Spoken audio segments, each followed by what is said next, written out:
Welcome to No Need to Argue, a podcast where we explore the truth as some see it. No Need to Argue is presented in seasons and looks at one topic over the course of 8 episodes. At No Need to Argue, we believe that knowledge stems from discussion where the aim is not victory of one side, but progress and thought for all. My name is Ashley Schlafly, one of your 2 co-hosts that have been with you throughout this season. And over the last 6 episodes, we have looked at a multitude of issues surrounding drugs in America.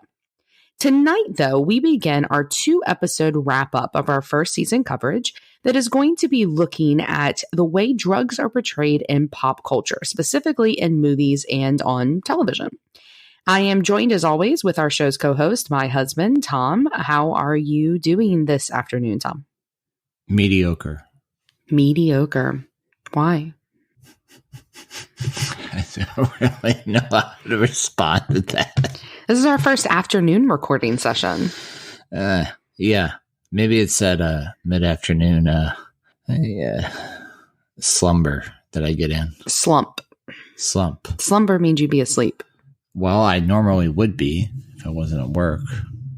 Well, this evening we are going to be looking at the beginning of our pop culture analysis and basically trying to determine whether or not our experiences with addiction are similar to what is portrayed in Hollywood. Because let's be honest, what's out there and what we see in movies and on television is what informs the general public that does not have an exposure to drugs. It informs their knowledge base. And unfortunately, a lot of people believe what they see on television. And sometimes that serves the addict well, and sometimes it doesn't. And I know this is kind of a pet peeve of yours when things are not portrayed accurately with regard to drugs and to using, correct? Correct. But, you had me watch this documentary called The Pharmacist on Netflix recently. To be honest, I just kind of cried throughout it. Well, for those of you who aren't familiar with what Tom and I are talking about, on Netflix, there is a documentary. It's 4 parts, I believe. It's a 4-part documentary called The Pharmacist, and it is about a guy by the name of Dan Schneider, who is from right outside of my hometown of New Orleans, that was a pharmacist, and his son was killed buying crack in the Lower Ninth Ward in the 90s, and it is about him trying to find his son's murderer. And then it goes from there with him shutting down some of these doc shops that are writing prescriptions for narcotics, specifically opioids, in the early 2000s. And he's a pretty impressive guy. But you and I had very different reactions to this documentary. I thought it was fascinating, but you said you cried through it. Could you explain a little bit about why you had that reaction? I just found it so accurate. I texted my mother the other night and I said, you need to watch this documentary if you want to understand why I got addicted to drugs. I said around 2005, I started going to see this doctor in rural, Missouri. He had a practice. His brother ran a pharmacy directly next door. So, he would write prescriptions for Oxy. My best friend is the one who told me his name. And I used to go with him, and, the doctor would only take cash. I actually didn't go long enough to get what I was really looking for. My friend did. But you would literally walk 50 feet over to the pharmacy that his brother ran, and he'd fill the prescription. The guy's doing 20 years now in federal prison. So I was texting my mom this, and I said, there's this really good documentary on Netflix. If you ever want to understand how I got started with this stuff, watch this documentary. And at first she was like, it's going to make me sad. I don't really have much interest. And then when I mentioned that I had gone to, that I had gone 150 miles to see a doctor in the middle of rural Missouri, she was like, wait, you went to see a doctor in the middle of Missouri? And I said, yeah. And she said, well, why did you do that? And I said, well, Mom, this is over text. Well, I was addicted. Mom, watch the documentary. That's how I got addicted. At the end of the conversation, she was like, I'm watching it right now. Thank you. For fuck's sake. I mean, if anything can explain it as well as this documentary did, maybe she'll understand. Well, I think everybody kind of needs to be reminded that you didn't start out by sticking a needle in your arm. Rarely does anybody start out by just straight using heroin.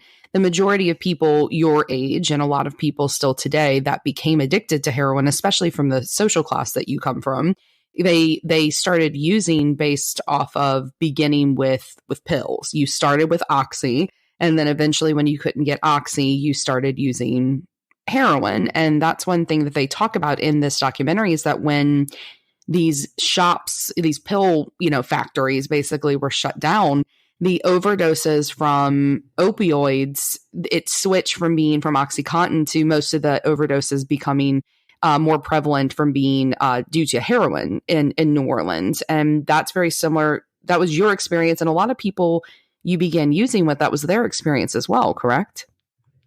Correct. My best friend introduced me to these pills, and to his credit, he said, these are highly, highly addictive pills. I remember the first night that we did them in my college apartment, he gave me very, very small doses because he knew I had no tolerance. And so many kids have died because they don't know how strong these pills are. They were at the time in 2000, anytime from 1998 to 2010, 2008 or whatever, they were being prescribed like candy. I knew a kid in rehab who I don't know where he was from, but he would drive to Florida because there are a lot of these doctors who would prescribe pills, these kind of crooked doctors, and they would take cash, and he gave him a normal MRI, and the doctor prescribed him the equivalent of a gram of heroin a day. It was amazing, the amount of pill. And so, in rehab, when I was there withdrawing, I was like, I wish I had thought to drive to Florida. It was really messed up. So my whole question about this is it my fault? Is it my friend's fault? Is it the pharmaceutical company's fault? Is it the drug sales rep's fault that pushes stuff on doctors? Is it the doctor's fault? Is it the hospital's fault that made a huge emphasis on pain management in the 90s? I don't know where all the blame lies. Well, I think those are really interesting questions. And we've talked previously, like in our second episode, we explored the rehabilitation industrial complex. And I think now what you're getting into is the medical industrial complex. And you and I had a conversation about this through email and through text preparing the other day. And we talked about how pain became the fifth vital sign in the 90s. So, when we were children, all of a sudden what started showing up in the 90s in doctors' offices were those charts with the happy face all the way through to the straight line smile face to the frowny face. And you were supposed to select which one represented the accurate portrayal of your pain. And all of a sudden, physicians began to be pressured to treat pain in a different way. What I think is so fascinating about that is this drug comes out that's a miracle, quote unquote, drug for pain patients, which is what they talk about in this documentary, is that, they show all the commercials for Oxy when it first came out. And these people saying, oh, I was in chronic pain from this and I was in chronic pain from that. And they talked about it like it saved their lives in a lot of ways. All of a sudden it became, well, if I don't give these pills, then people are going to go see somebody else to get them.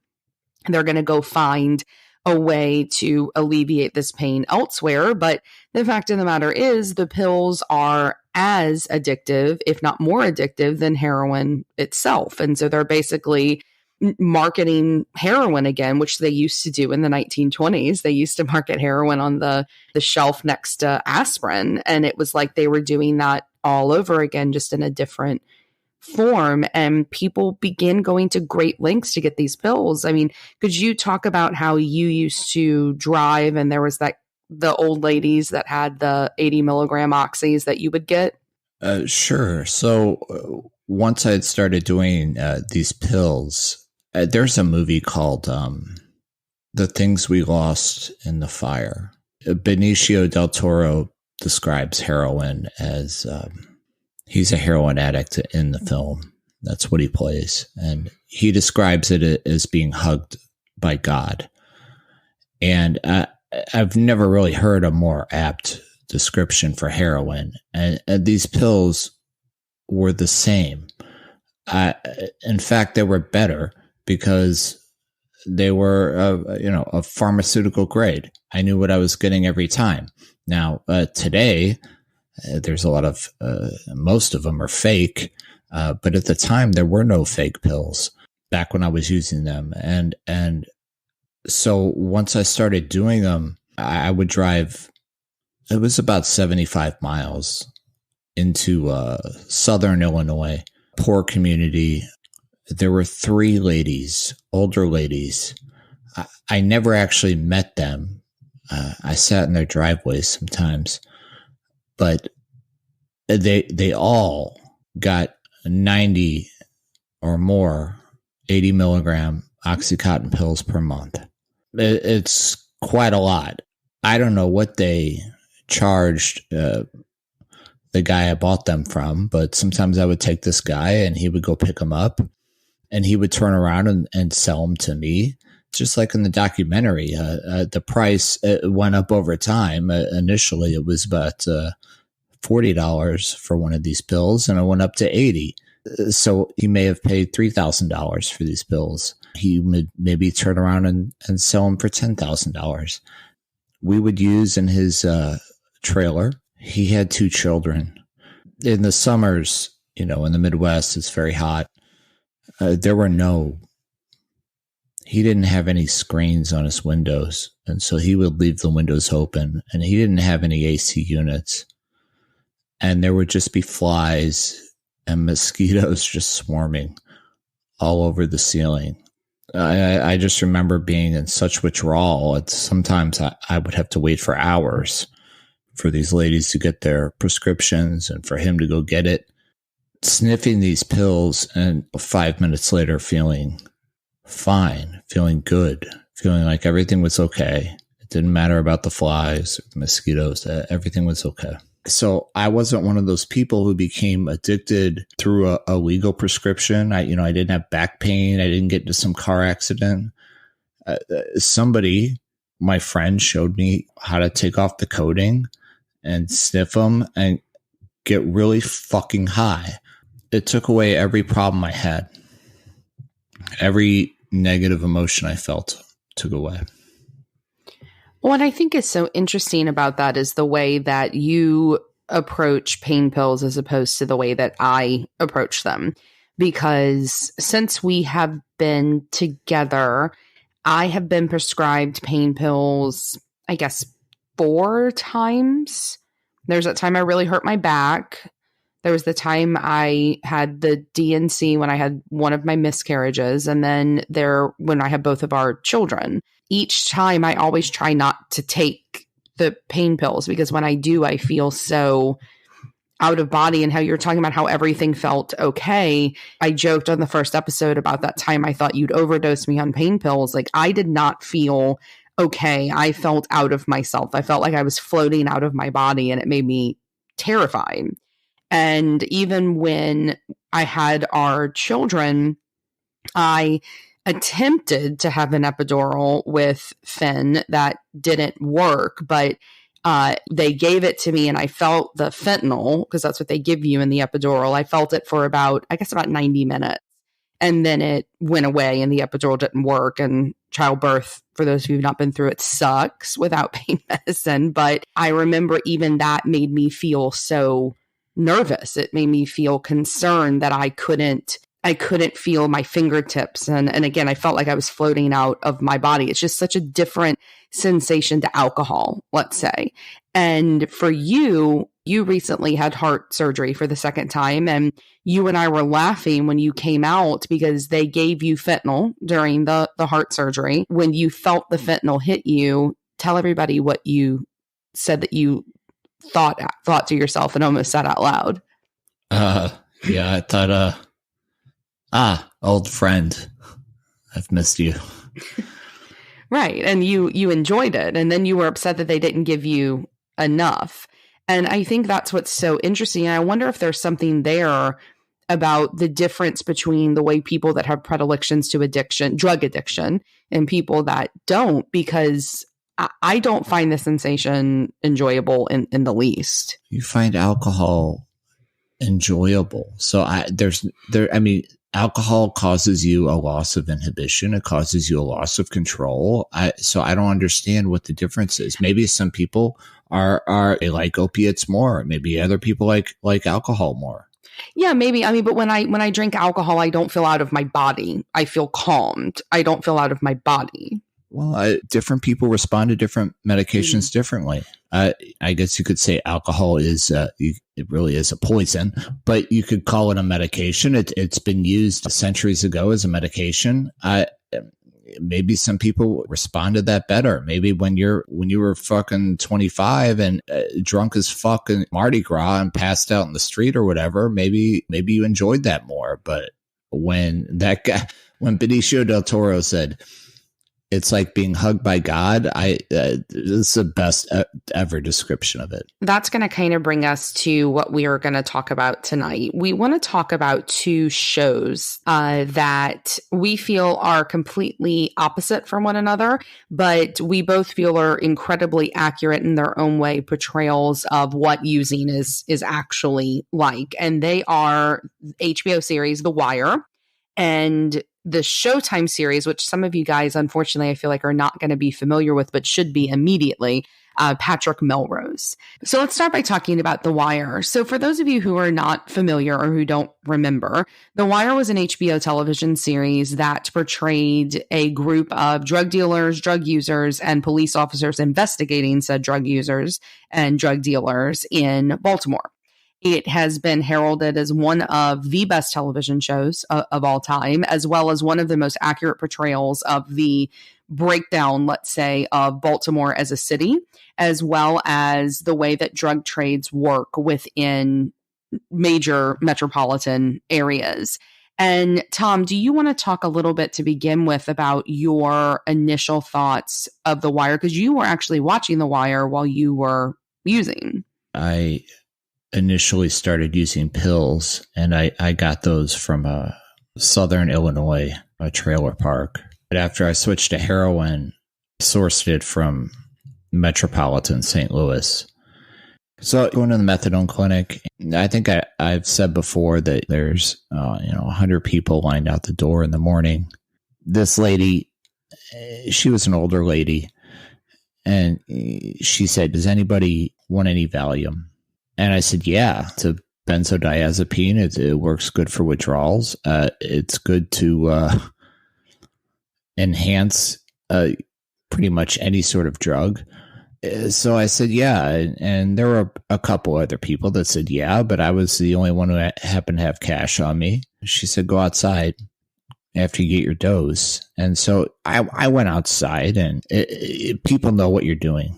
It's a dangerous situation to be in. When you're hanging out in the methadone clinic parking lot, I was there on the side of the street with my car idling. She got in, and I freaked out because I didn't even see her come up. She scared the shit out of me. And she made some joke about that. What are you afraid of, white boy? And I said, let me get those pills. And she said, okay, but I need you to give me a ride to my boy's house first. When you're an addict, I think that the law sometimes treats you like you're a dealer, but she may have been dealing me pills, but she was an addict. And so, they need things. So she needed to go to the store to get something. I said, fine, because she didn't have a car. So I took her to the store. I said, can I get my pills now? She said, yeah. And then she said, what are you doing for the rest of the day? Well, in my head, I thought I got a class in finance, but I'm not really interested in doing that. I said, nothing. And she was like, yeah, you want to go smoke crack? And I said, yeah, actually, I do. She was like, you got money? And I said, yeah, I got money. She took me to her house. Her dealer came over to deliver some more crack. If I were to ask him for his number, she would have gotten upset. So left. I made an excuse to go out. I said, oh, I got to go out to my car to get another pack of cigarettes or something. I caught up with this guy and I said, can you give me some boy? It was the slang term for heroin at the time. I don't know what it is now. And he said, well, I don't have any on me right now. He's like, but yeah, I definitely find some. So I gave him my number and he called me a couple of weeks later, and he lived near Ferguson. So, I had been doing heroin. I had gone into the inner city. I'd gone to East St. Louis to buy it.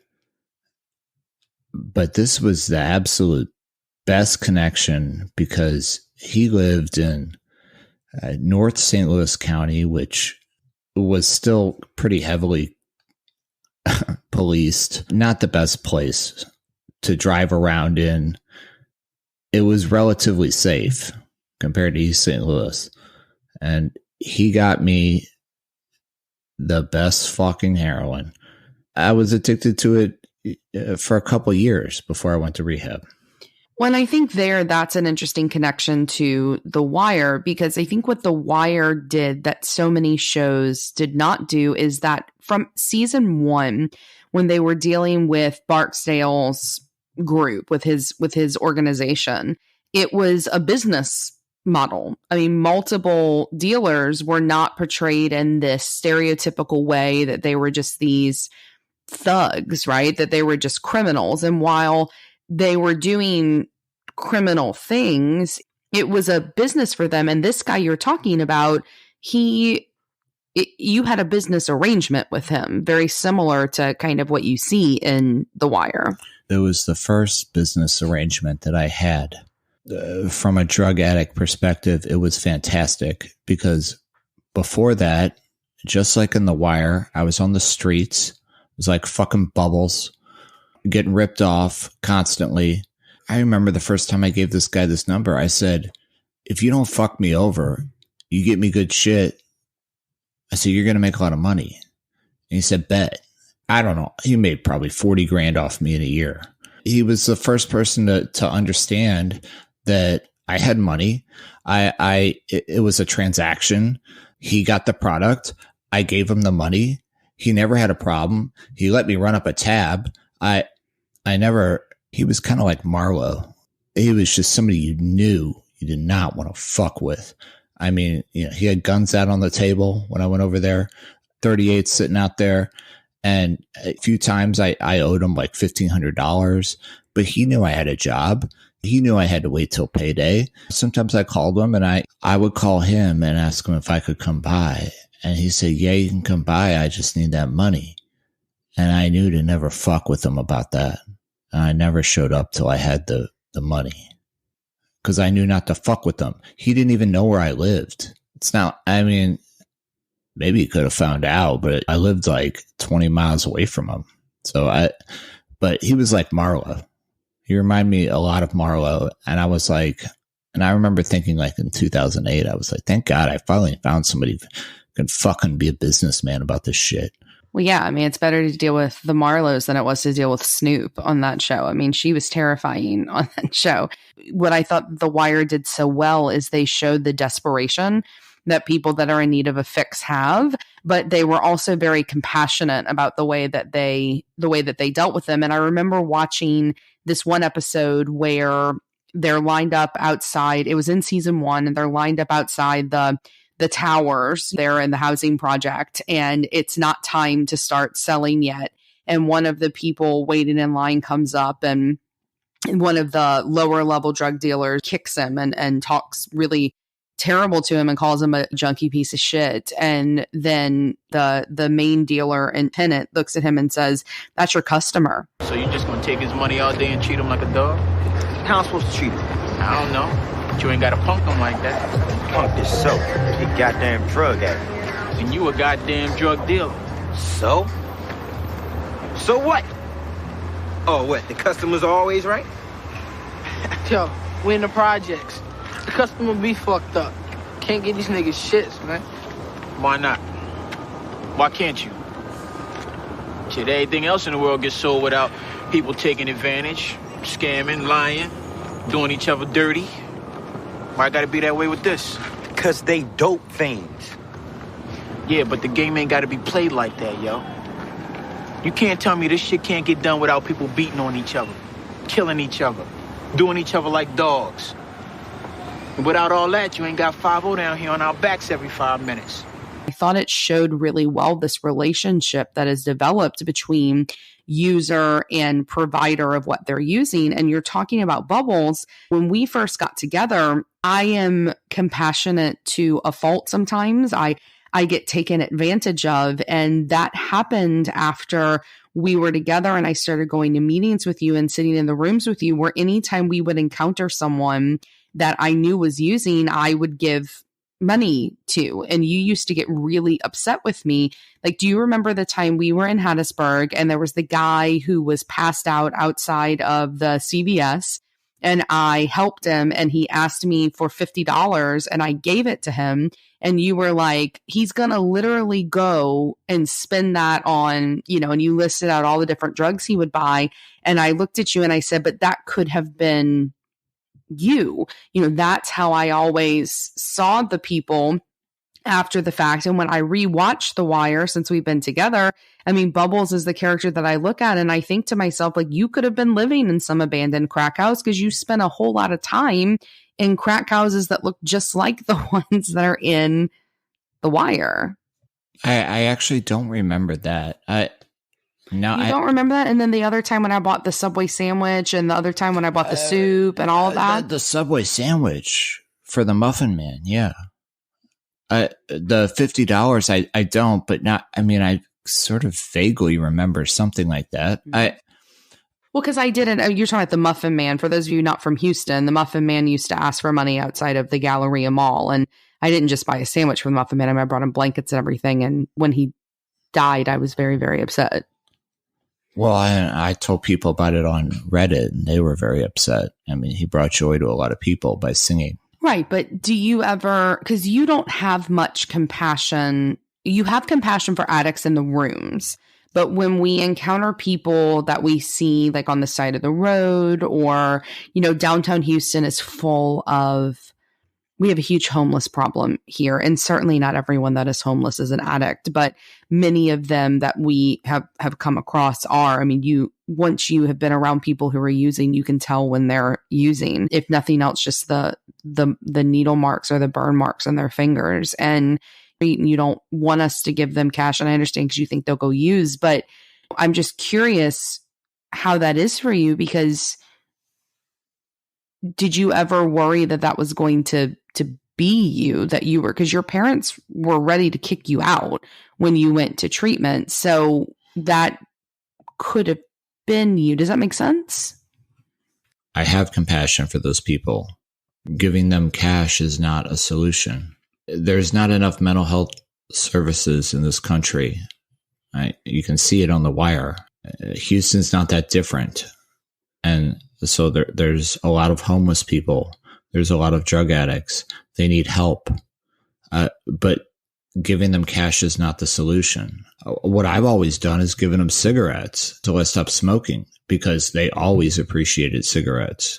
Once I stopped smoking, I gave somebody change the other day, but to give them $50, it's like that. I don't think that's helping anything. Perhaps not. It's just, I don't know what else to do in those moments when they're so, because they are using, but they're also really hungry. And it just makes me feel really guilty. But what I think is so interesting though, is that the way that you bought drugs when you relapsed in 2016 was totally different than the way that you bought drugs in the early 2000s, because then your experience was very much like The Wire. You waited in the lines like they do in The Wire. You drove around for hours in parts of town in St. Louis that looked very much like The Wire. You had drug dealers that were very similar to like you had in The Wire. And things changed for you in 2016 when we moved here. And I don't know, and I don't mean to make you uncomfortable by saying this, I don't know if it's because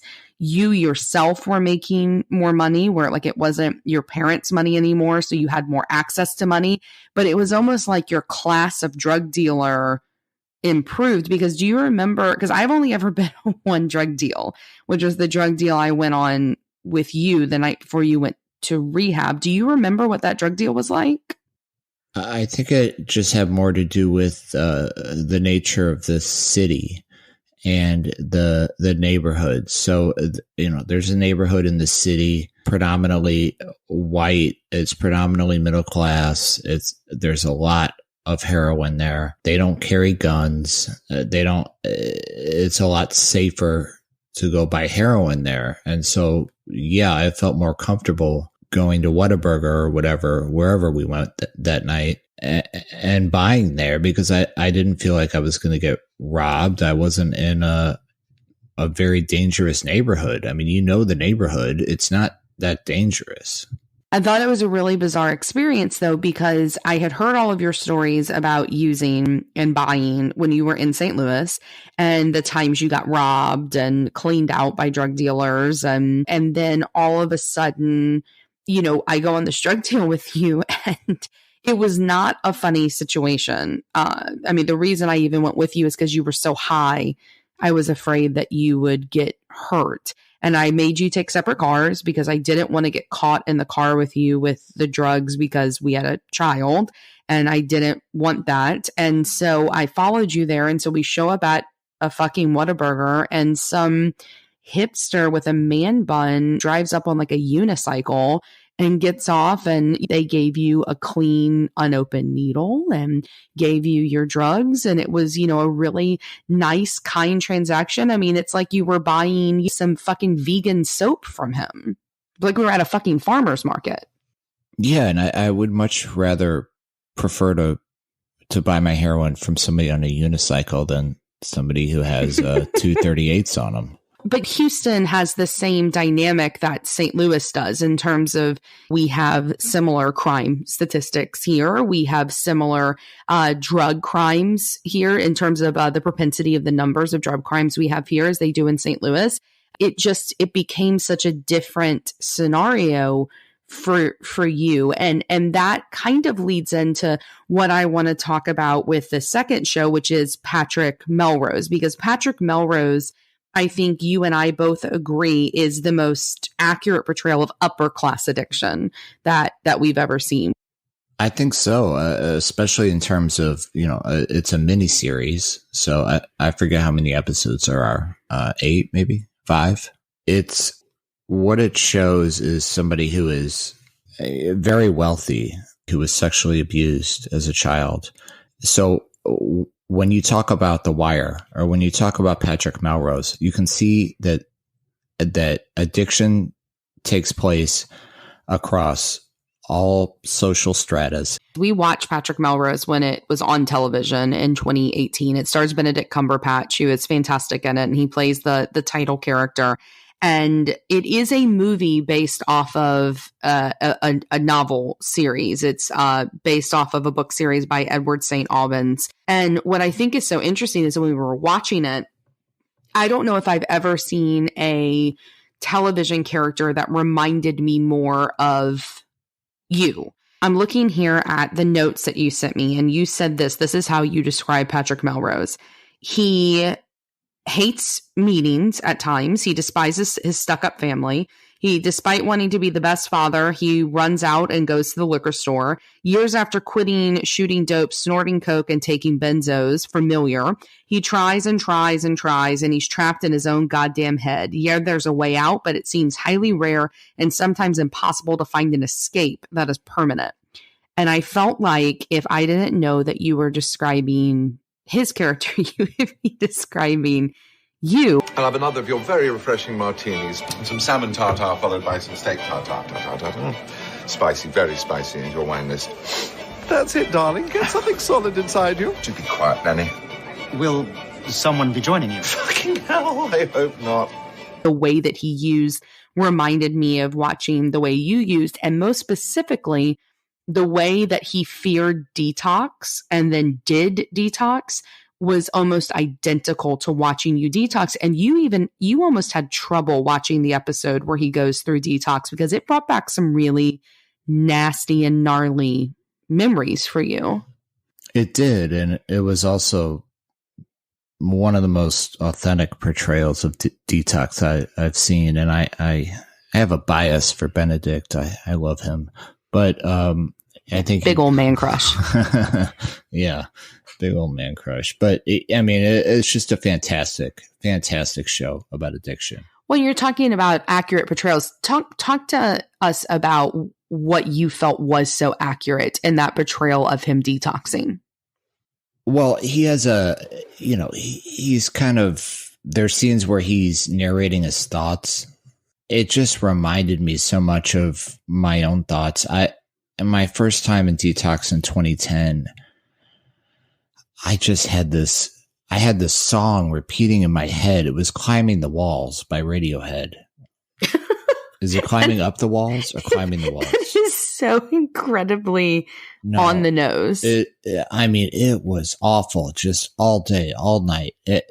They show him sweating and shaking, and the nurse is asking stupid fucking questions, and it was just very accurate from my perspective. Maybe it's just because the person who wrote the book maybe has a personality like me. And so in terms of how he approaches his addiction, it's very similar.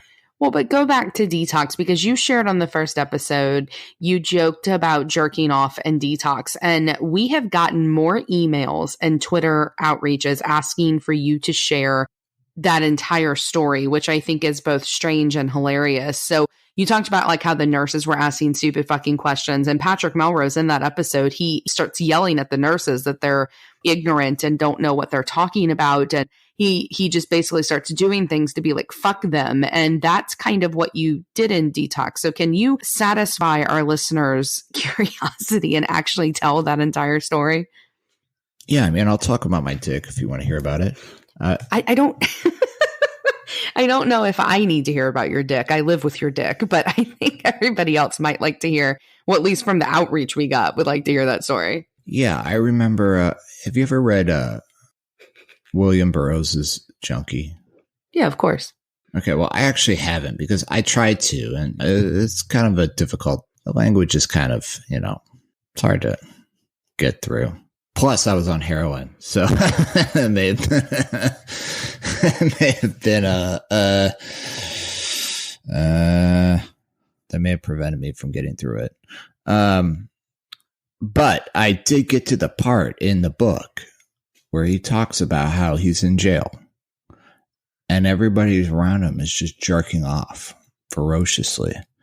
And I didn't understand it at the time, or vigorously. I didn't understand it at the time, but I had just started using. I didn't know how deep this could go. I didn't know the depths of despair I could get to. 29 years old, my mom's there in the fucking receptionist office, and at the detox, and I'm like furiously chain smoking outside and taking all the Xanax I can. Finally makes me come inside and take my blood pressure and shit. This fucking nurse. They show me to my room, and immediately I notice there's a camera there up in the top left corner of the room. And they were like, oh, it's just so we can monitor you. If you have a seizure or something, we need to be able to monitor you. And I was like, okay, that makes sense. But so at the nurse's station, there was a TV screen with like 12 different cameras on it. And the thing that fucking pissed me off was that they never fucking looked at the goddamn TV. I mean, I could be fucking seasoned out and they would never know. So I decided to test it out one day. I was in so much pain, and I realized what William S. Burroughs was saying. Withdrawal, and you have nothing. You have nothing. They're giving you goddamn Tramadol. You have nothing to make you feel good. So you just start you fucking whip out your dick. You start fucking jerking off. And one day, at the fucking third day in, I was like, fuck this. I just started jerking off at the camera, like Eminem with the double middle fingers, put that up in the air towards the camera. I don't think you were jerking off with your middle fingers up. That doesn't make sense. No, I'm saying I do the double middle fingers and then I go back to jerking off. Oh, got it. It wasn't like you were jerking off with only four fingers in your thumb. I did the double middle finger Eminem thing, and then I went back to jerking off. In withdrawals, you don't feel great. It takes fucking like an hour to fucking jerk off. But yeah, I was like, I'm going to come all over this fucking camera. I want to remind you that my mother listens to this show. Can you imagine my mom right now? Oh, geez, Tom. I mean, that's the truth. And I did that for days. I jerked off at it for days. And they never, the whole point is they never even fucking said anything. Maybe they're used to people jerking off at cameras. I don't know. But like, I can't imagine. I guess, I don't know. I don't want to be sexist or like believe in any sort of gender norms or anything like that. But maybe that's just maybe that's a testosterone driven thing, because I can tell you that like when I don't feel good, when I'm feeling my worst, like that is not at all something that I would think about doing. Well, I don't know. I don't know whether it's a gender thing or not, but you've never been in heroin withdrawal. So yeah, maybe if I were in heroin withdrawals with a dick, I'd want to jerk off, but I can't. If you were in heroin withdrawals without a dick, you'd want to jerk off. I don't know.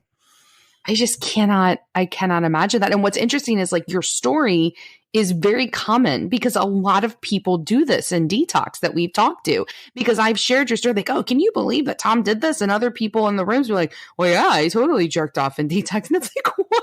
Like, why would that? I mean, why would that be a thing Burroughs you do? Wrote about this in the 50s. I mean, it must be very true. I told my story at an NA meeting, and like 4 people came up to me and they were like, oh, I jerked off in prison because I felt the same way. So it's not common to me. I don't know how many people gave the middle finger to the camera, but you know, I was fucking pissed off. That song in my head, "Climbing Up the Walls" by Radiohead, that's a fucking nightmare song. I can't even listen to it to this day. So I'm like I jerking need to play like that needs to be our outro this week. I am jerking off to fucking "Climbing Up the Walls." It's a terrible thing to have to jerk off to in your head. I'm sure it is, but I think that it's so funny, but that's what Patrick Melrose portrays. I mean, it portrays detox as being this horrible experience. And I always tell people who don't understand why you use and don't get clean, like, you know, like, oh, we should just get clean. Oh, we should just get clean. Like it's some easy thought process. And I think if you didn't have to go through detox, getting clean would be much easier. It would be that easy choice, but you're so afraid of detoxing. And we talked about that on episode 2. I mean, I told about you detoxing on the air mattress in our living room. I talked about when we were in St. Louis and I was 7 months pregnant and we were there for our baby shower and you were coming off of the fentanyl and you started having the kicks and I had to sleep on the floor because I was afraid you were going to kick my stomach. Like it becomes these uncontrollable physical, mental, emotional reactions that are I've never experienced, but from the way it looks and the way you've explained it is like the most painful thing ever. And Patrick Melrose, I think, does a really good job of conveying just how horrendous that is. He does a terrific job exploring how terrifying it is. And it is terrifying, mostly psychologically. The physical stuff sucks. But the psychological stuff is, I think it's traumatic. I think these incidents are so traumatic, and it's not like they're just, I mean, they last, the incidents themselves last for weeks. So it's a very traumatic incident that happens over the course of a couple of weeks, and they're long lasting. Maybe they contribute to my anxiety. I don't know, or my insecurities or my depression. I don't know. But all I can say is they're fucking traumatic. And we talked about the Pharmacist and The Wire and Patrick Melrose. And, I don't have anywhere near the wealth that Patrick Melrose had. But what I liked about the show was that, and The Wire and The Pharmacist, was like, you hear all these people who are struggling with addiction, and they all come from different backgrounds, and they all are describing the same sort of psychic pain. And it's fucking devastating, dude. It is so painful. So we got a lot of response to our last episode about how emotional you got at the end when you talk about how much you hate yourself, and everybody's like, yeah. A lot of people reach out and they're like, yeah, I get it. I hate myself too. And that's I like the way that you said that psychic pain that you're talking about, I think is so much worse than the physical pain that's numbed with an oxy, right? There is no pill that they've created yet to numb that kind of pain. And so you and Patrick Melrose and Bubbles in The Wire and all of these people that used in The Pharmacist in real life, they all reached out and found ways to self-medicate. And I think that's the thing most people that aren't a part of the addiction community, either as an addict or as an ally, don't understand, is that you didn't use to party. You didn't use to feel good. You used to self-medicate. And you asked me at the beginning, well, you use alcohol and you like it. I have never used alcohol to self-medicate. I have always used alcohol because I wanted to feel good. And for you, you wanted to feel good too, but it wasn't to have a feel good time. You wanted to just fucking feel good and feel normal. I guess that's the difference between us. I never, ever used to party. I was highly introverted. I never went to any parties. You did go to that one rave where you sat in the corner all night. Well, right. I sat in the corner and I got my ecstasy and I rolled my ass off by myself. That's what I wanted to do. Like, you're right. I used to self-medicate, and they're very good at self-medicating on a very short-term basis, these drugs. So that's why people do them. And yeah, that's the difference between you and I. I do it to try and make myself to numb out my emotions. And I guess you never did it that way. Well, I think a perfect anecdote, and I know that you hate anecdotes. We got into a big fight the other day about anecdotes because you thought I was using too many anecdotes during therapy.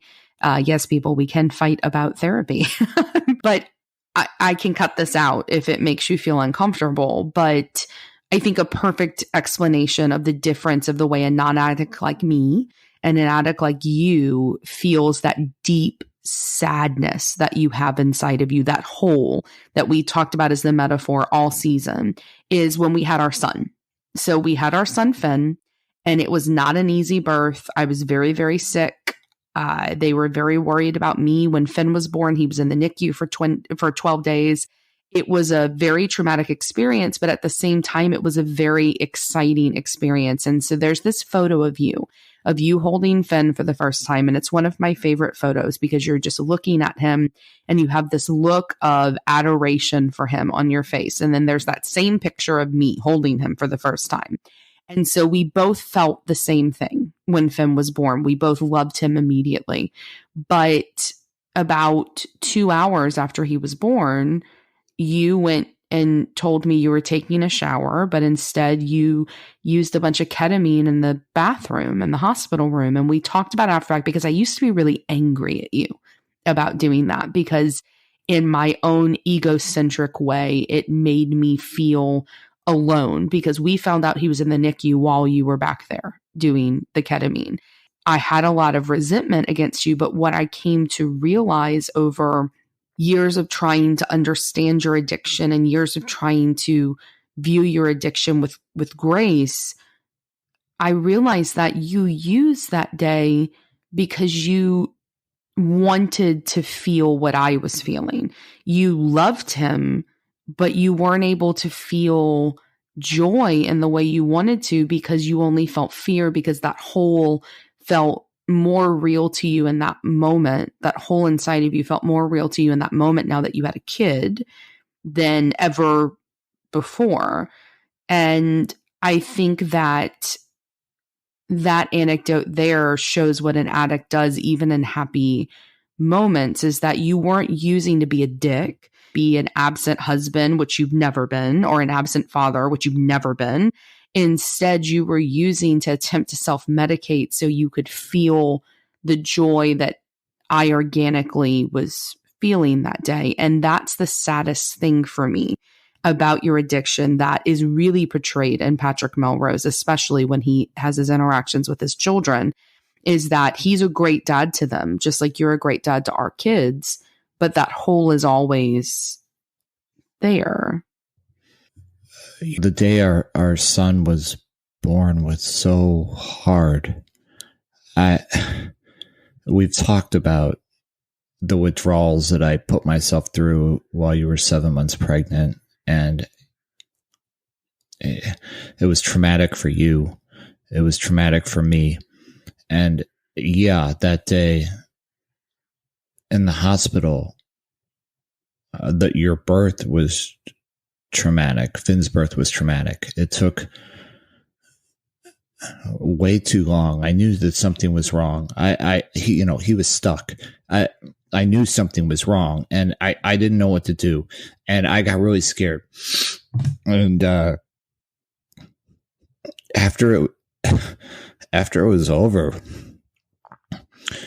I felt so much anxiety. I didn't feel any joy. I was really scared. I don't know why. I just had a feeling.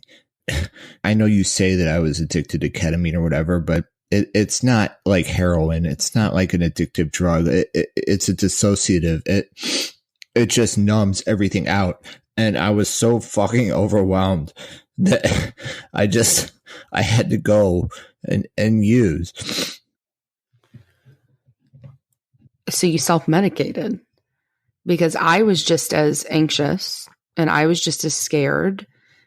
That, I think, is the hardest thing for a couple to deal with addiction, is that we both were feeling the exact same way, but I couldn't share it with you because you were high, and you couldn't share it with me because you knew you wanted to get high, because it's not even want. I think that's such a terrible word. You didn't want to get high. You felt like you had to get high. It wasn't a desire. You had to get high.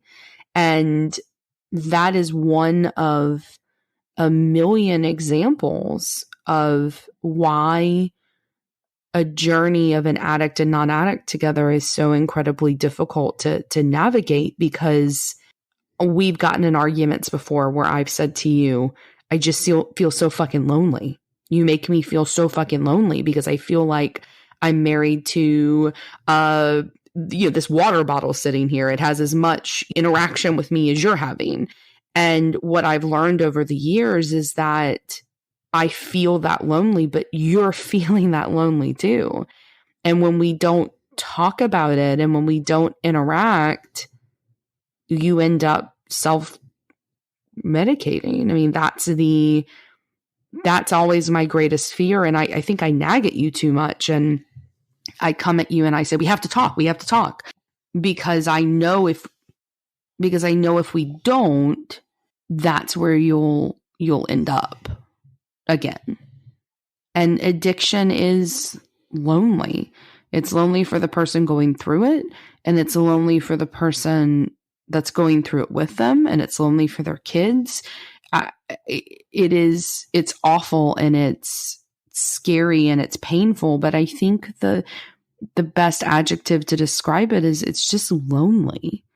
And shows like Patrick Melrose show that. And you and I had a hard time watching aspects of that show, because while it's well made and it's critically acclaimed and it's well acted, it hit more than any other show.